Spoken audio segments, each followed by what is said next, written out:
nó cá nhớ rồng nó cá nhớ rồng nu nó giờ nu tì cầu xong ở phá nâng cột trâu để lu xà lì nữa nhớ rồng can gia nhá sinh giờ thia chuột thật đồ bé ý để trồng mông cháu ăn gì lô mà thế chùa thật thật tù nu nó cũ chưa mình rồi à thua ba nhà mì cà linh đồ sở tông chùaอยู่thô sao cậu tê nhớ rồng à quý chủ này cũng gì còn phong chủ như cháu ăn gì lô mà thế chùa lồng xe tiền nó nu nó mua co mua cũ mua bê ý chuẩn mông nu nó của mua luôn bê hết tiền cho kế lô của mua ý vượt đùa cho kế lùa của mua ý vượt bê hoàn nâng xin để cơ xây gì chỗ xong sư nu nó cũng mua ý ra lùa hết tiền hoàn nâng nho lồng thổ lùa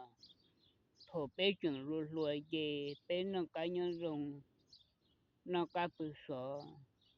tổ nó tổ họ tổ nà cũng bò bé cô chỉ một cái nhau chuyện đó thì mới ít tiền làวันหนึ่งเราตัวมองซื้อวันหนึ่งเนาะมื่อเปียอยากซื้อมื่ออยากอีวันหนึ่งเราตัวมองวันหนึ่งเราตัวมองงีอ้อวันหนึ่งเรารู้สึกเหอะงีเป้วันหนึ่งเราเก็บเงินเย่เก็บวันหนึ่งเดี๋ยวสิเป้จุเลยเนาะพินเดถอมันน้อยยิ่งมึงเนาะมันน้อยยิ่งมึงนะตัวตื้อจะมื่อเป้เหรอ theo sản tôi hết tiền đó nhớ y hơn đi tê luôn nâng lùa để mới ít tiền xưa mà luôn nó cũng muốn lên bề hết tiền luôn nâng lùa mới ít tiền xưa hay đâu nên cho niệm tí tin cờ là có tơ xí lúa xí là tí xí thơ xí chả xí chê tại vì mua cá mua chuẩn nó tại vì tôi nhẹ là chịu đi chả chịu sống chả bờ có nên cho niệm tí tin cờ là nên nó ít tu xí lô thổi mô tô siêu ở nâng nhó sư thổi ít tu hoàn chạy một đợt là có qua chỉ tơ ta nó nó cũng muốn về chè tơ kế lô thiết tơ kế ở nâng đồ lô xí hỏi chạy nhung chùa mới yêu vợ đùa giảm bồ sủa nhớ chín thua sư tia cho nên mong bên là nhớ trồ luôn nâng nó vừa giờ nhớ y giả đi để mấy cá sư luôn đồ giờ vì đi cha có thiệt cho bé là của mình nhớ ít tiền xưa mình cứ tìm mong thế cho mình có muốn luôn nó chưa sống chập lờ hay đồ cho mình bỏ đá bẩn rùa bẩn đồ nên nó hay bỏ hết tiền lùng xe nó mua co mua cũ bé là nhon được tên nó bé là nhon y vừa là vô khoa xưa mà thọ bé chừng nhá quân du bì về bé cô chỉ bỏ đã chỉ để khi thọ bé lo như đồ nhỉ thế thì pla bé lo chân nưng lờ chỉ bé giờ mua ghế dùng xe dùng họ bé luôn luôn nưng dùng xe luôn nưng tiền nó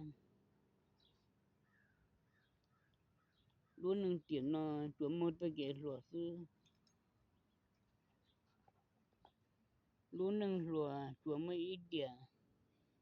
vậy quá vậy nhẹ đi chả là có thể chân luôn nưng lúa rồi yêu vợ đồ sư mình nhưng mà cô đồng bộ đi chợ lò nhưng ta mà giờ khi kế lô thì ta kế lô qua đồ nâng mò xe kế lô qua đồ nâng lồng xe chỉ xe giờ khi đang từ ta xí lô để chè lồng xa như thế cô bộ sự tàu 我能呀有年么年么过真他自己了要几个是路给我能的出现有的心都年么年做这给说一不是我能要请的给别人能的个大头别人大了别有么给出现要都头了我能么那也能那么那也能拿那么不一种还蒙nhớ trường để chụp đưa là giờ giờ sẽ đợi nó mua kệ chỉ sẽ chụp lại nó luôn nó